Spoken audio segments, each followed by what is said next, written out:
وعلیکم السلام ورحمۃ اللہ وبرکاتہ۔ یہ واقعہ جس کے اوپر آپ نے تبصرہ کیا ہے، جس کو یہ سبز پگڑی والے صاحب بیان کر رہے تھے، لہرا لہرا کے نعت کی طرح گا رہے تھے، یہ اخبار الاخیار عبدالحق محدث دہلوی کی کتاب ہے۔ اس کے اندر یہ لکھا ہوا ہے، یعنی اس میں اگر کی کوئی گنجائش نہیں ہے، یہ انہی کے واقعات ہیں اور ان بڑی بڑی ہستیوں نے ان کو کوٹ کیا ہے جو لوگوں کے اندر بالکل مستند سمجھے جاتے ہیں۔ اور اس میں یہ لکھتے ہیں، یہ اس کا فوٹو بھی دیا ہے ڈاکٹر مسعود الدین عثمانی رحمۃ اللہ علیہ نے اپنی ایمان خالص قسط اول کے اندر، اور اس کا صفحہ نمبر بھی دیا ہوا ہے۔ اور یہ واقعہ اس طریقے سے ہے کہ لوگوں نے عبدالقادر جیلانی سے دریافت کیا کہ آپ کو یہ کیسے معلوم ہوا کہ آپ ولی اللہ ہیں؟ فرمایا کہ 10 سال کی عمر تھی جب میں مدرسہ جاتا تو راستے میں فرشتوں کو اپنے گرد چلتے ہوئے دیکھتا، اور جب مکتب میں پہنچ جاتا تو فرشتوں کو یہ بات بچوں سے کہتے ہوئے سنتا کہ اے بچوں، اللہ کے ولی کے لیے جگہ کشادہ کرو۔ آپ غور فرمائیے، مرزا کلام احمد قادیانی بھی اگر یہ واقعات پڑھے تو شرمائے، اور رشدی بھی اگر یہ چیزیں پڑھے تو وہ بھی کہے گا کہ میرا کیا قصور تھا، اس سے بڑے بڑے حضرات گزرے ہیں۔ اسی طریقے سے یہ جو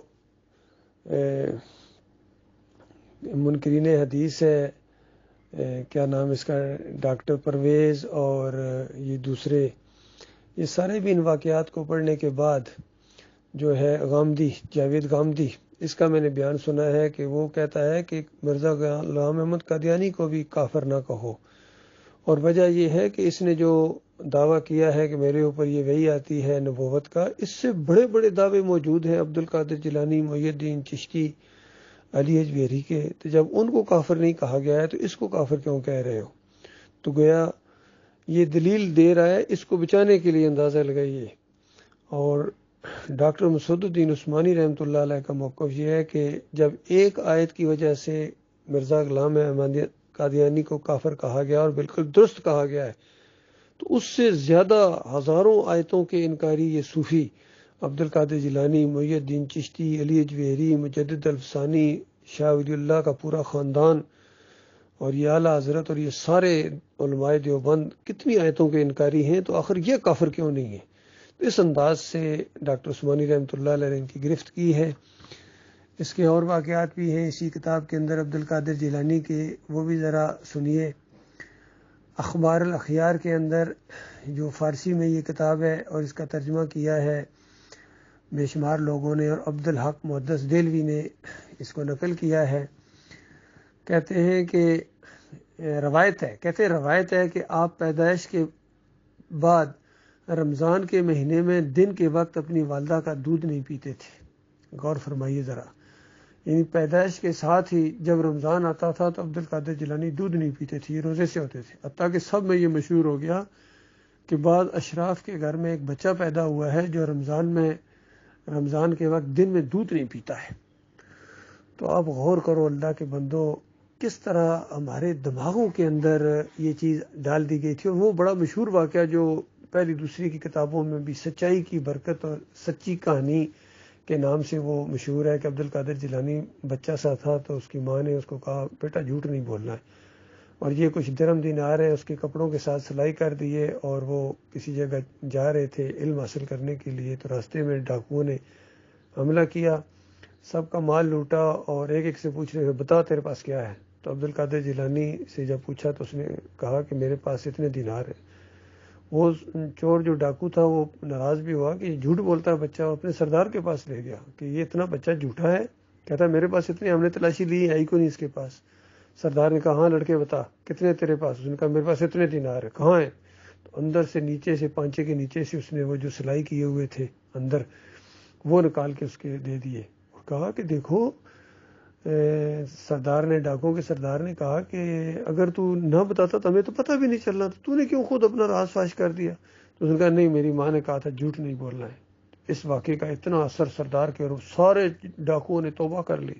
یہ واقعہ بتایا گیا ہے، حالانکہ یہ گراؤنڈ بنائی گئی تھی کہ یہ سچا آدمی ہے عبدالقادر جیلانی، اور اللہ کا اگر احسان نہ ہوتا ہمارے اوپر تو ہمارے دماغوں کے اندر یہ چیزیں پیوست تھیں، اور جب اس کی یہ غنیت الطالبین فیوز یزدانی پڑی ہے تو پتہ چلا کہ اس سے بڑا کذاب شاید ہی دنیا کے اندر کوئی گزرا ہو۔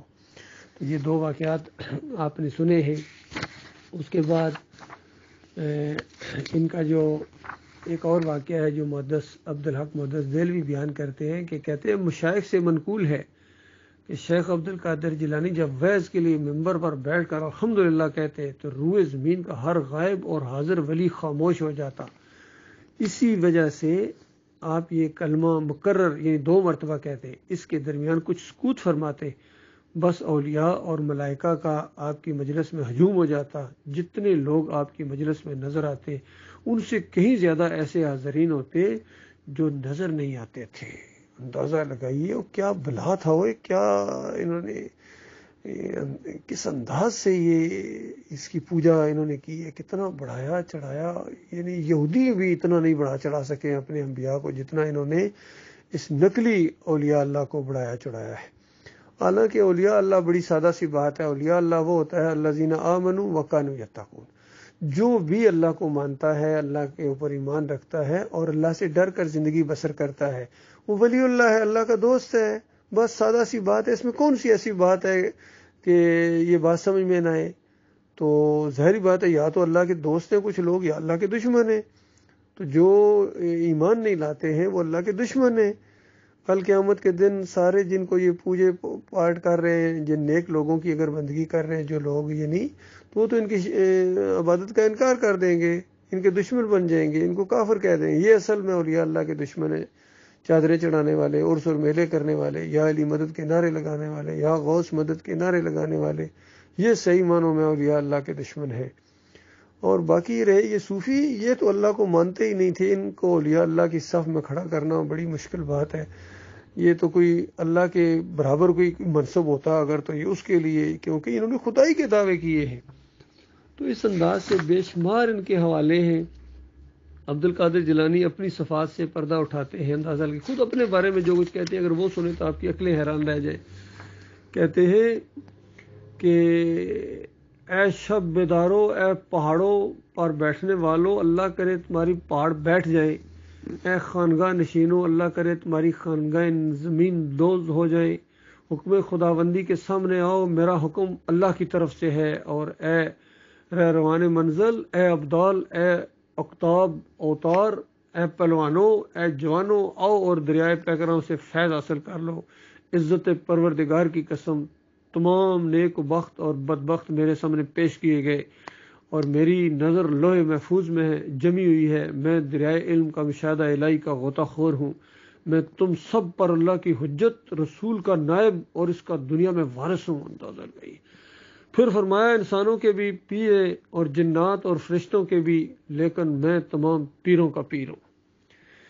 غور کیجیے اللہ کے بندوں کیسے کیسے اس کے دعوے ہیں، اور خود اس کا اپنا ایک قول ہے کہ جس کا کوئی پیر نہیں ہوتا اس کا شیطان پیر ہوتا ہے۔ تو بتائیے جو یہ خود پیروں کا پیر ہے تو اس کا کون پیر ہے یہ ذرا بتائیے۔ اور خود اس کا فتویٰ اس کے اوپر چپک گیا کہ جس کا کوئی پیر نہیں ہوتا اس کا شیطان پیر ہوتا ہے۔ اصل میں شیطان کی انگلیوں پر یہ کھیلتا رہا ہے۔ بے شمار اس کے اقوال نقل ہوئے ہیں۔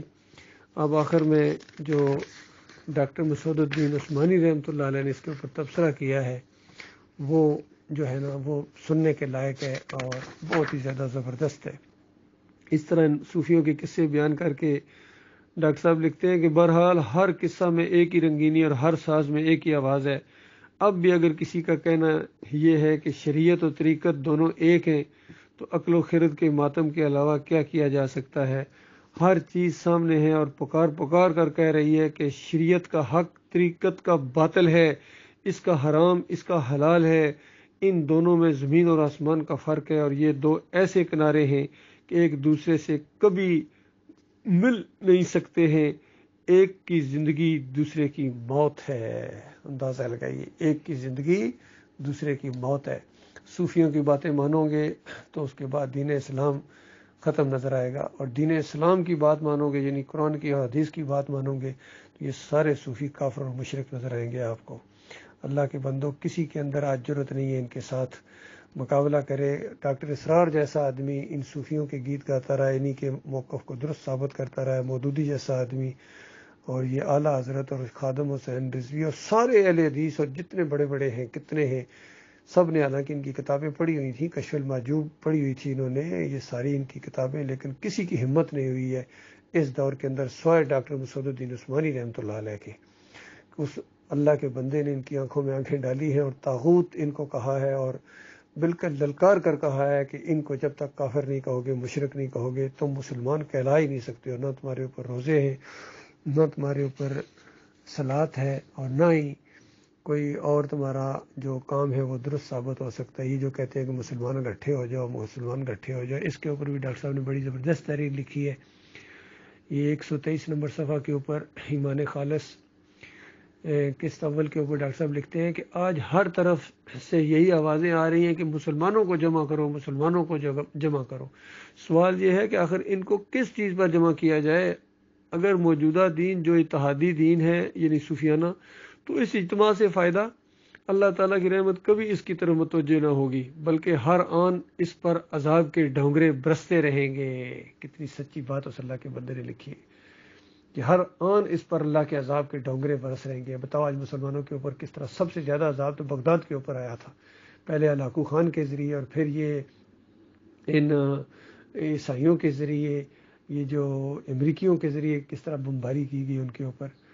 تو اس کے بعد جہاں بھی یہ مسلمان ہیں, بوسنیا میں ہوں, چچینیا میں ہوں, یا فلسطین میں ہوں, کشمیر میں ہوں, خود انڈیا کے اندر ہوں, بنگلہ دیش میں ان کے ساتھ کیا رہا, مسلمان پاکستان کے اندر ان کے ساتھ کیا رہا, لاٹھیاں ان کے اوپر برسائی جا رہی ہیں اور ان کے اوپر آنسو گیس اور پتھراؤ ان کے اوپر ہو رہا ہے, جیلوں کے اندر ان کو ٹھونسا جا رہا ہے, مہنگائی کا زور ان کے اوپر. یہ سب اللہ کے عذاب ہے, سیلاب کی شکل میں, کبھی زلزلے کی شکل میں. وہ جو کسی نے کہا نا کہ شرک قدرت کو گہرا ہی نہیں, جرم کی مجرم سزائیں پائیں گے, جب بھی ہوگا بازار ستم گرم, زلزلے آئیں گے, طوفان آئیں گے. تو یہ جو کفر و شرک کی وجہ سے یہ اللہ کے عذاب کے کوڑے ان کے اوپر برس رہے ہیں, لیکن ان کو ہوش نہیں آ رہی ہے, یہ اللہ کی طرف رجوع کرنے کا جو ہے نا یہ سوچتے بھی نہیں ہیں. تو اس طریقے سے بتایا گیا کہ اس طرح کوئی فائدہ نہیں ہے. اور اگر اس موجودہ دین یعنی یہ جو صوفیانہ مشرکانہ قبر پرستی والا دین ہے, اس سے برات کا اعلان کر کے خالص قرآن و سنت کا قصد کیا جائے, تو یہ اجتماع مبارک اور صحیح معنوں میں حبل اللہ کو مضبوطی کے ساتھ مل کر پکڑنا ہوگا. اس اجتماع سے مالک حقیقی کا وعدہ ہے کہ وَأَنْتُمُ الْأَعْلَوْنَ إِن كُنتُم مُؤْمِنِينَ, تم ہی سربلند ہوگے, تم ہی کامگار اور کامیاب دنیا اور آخرت کے تاجدار ہوں گے اگر تم مومن بن جاؤ. اس زمین کی خلافت تمہارے ہاتھوں میں ہوگی اور امن و سلامتی تمہارے قدم چومے گی. رہے ہم تو ہماری ساری دوڑ دھوپ انشاءاللہ اسی ایک مقصد کے لیے وقف ہے اور وقف رہے گی. اب کوئی برا مانے, چراغ پا ہو, گالیاں دے, جان و مال کا دشمن بن جائے, تو یہ چیزیں تو آنی جانی ہے. اصل بات تو یہ ہے کہ کل مالک کے دربار میں یعنی اللہ کے دربار میں اپنی نجات کا کیا بنے گا. اس لیے ہم فضدہ بما تومر یعنی کھول کر بیان کیا جائے جو حکم دیا گیا اللہ کی طرف سے, اور بالکل وارض علی المشرکین, مشرکوں کو ذرا پرواہ نہ کرو کہ بریلویوں کے اوپر کیا گزرتی ہے, دیوبندیوں کے اوپر کیا گزرتی ہے, اہل حدیثوں کے اوپر, سلفیوں کے اوپر, حنبلیوں کے اوپر, اور ان سیاسی فریبکاروں کے اوپر اور فوجیوں کے اوپر اور جرنیلوں کے اوپر کیا گزرتی ہے. کسی کی پرواہ نہیں کرنی ہے. ایمان خالص کو ہر حال میں بیان کرنا ہے, چاہے کچھ ہو جائے. یہ ہے صحیح معنوں میں ایمان خالص اور عمل صالح کے بعد وتواصوا بالحق وتواصوا بالصبر. تو اس یقین کے ساتھ کہ آسمان و زمین کا اکیلا مالک ہماری کفایت کے لیے بس ہے. تو یہ معاملہ اللہ کے بندوں, یہ دعوت کس شان کے ساتھ اٹھی تھی اس صدی کے اندر, پچھلی صدی کے آخر میں, اور ایک اجتماعیت قائم ہو گئی تھی اور بڑی امیدیں وابستہ ہو گئی تھی کہ اب انشاءاللہ یہ کفر و شرک کا جنازہ اٹھے گا. لیکن نہ خلف محمد حنیف نے 2017 کے اندر آ کے پھر سجدہ تعظیمی کا شرک گھسا دیا جماعت کے اندر. ان صوفیوں کے, یہ سارے صوفی سجدہ تعظیمی کے قائل ہیں, خود اپنے بھی سجدے کرواتے ہیں اپنے مریدوں سے. اسی وجہ سے ان سارے صوفیوں نے کہا ہے کہ خاندان یعقوب علیہ السلام نے یوسف علیہ السلام کو سجدہ کیا تھا, اور یہ اس وجہ سے انہوں نے بنیاد بنائی ہے تاکہ خود اپنے سجدے کروائیں. تو اسی شرک اور کفر کو محمد حنیف نے پھر اپنی تفسیر دعوت القرآن کے اندر لکھ دیا 100 نمبر آیت کی تشریح کرتے ہوئے کہ سارا خاندان یوسف علیہ السلام کے سامنے سجدہ ریز ہو گیا. اس کو بہت سمجھایا لیکن یہ نہیں مانا, اپنی ضد کے اوپر ڈٹ گیا ہے اور پچھلے کتنوں کو اپنے ساتھ مشرک بنا دیا, مجاہدوں کو مجاور بنا دیا. تو یہ معاملہ ہے اللہ کے بندوں، جو باقی بچ گئے ہو ایماندار ہو، ہمت نہ ہارنا، کفر و شرک کی اسی طرح نشاندہی کرتے رہنا، اسی طرح اس کے اوپر چوٹ مانتے رہنا، یہی ایک طریقہ ہے ایمان خالص کو سامنے لانے کا۔ یہ ہے کفر بالطاغوت، صحیح معنوں میں طاغوت کی نشاندہی۔ اللہ تعالیٰ اس کے اوپر جم جانے کی توفیق عطا فرمائے، کیونکہ یہ آسان کام نہیں ہے، بہت مشکل کام ہے، دنیا کا سب سے زیادہ مشکل کام یہ ہے، اور اس کا بدلہ بھی پھر ایسا ہی ہے۔ اللہ تعالیٰ نے اپنی جنتیں ان مخلص مومن بندوں کے لیے تیار کر کے رکھی ہوئی ہیں۔ اللہ تعالیٰ ایسے کوئی نصیبوں کے اندر شامل فرمائے۔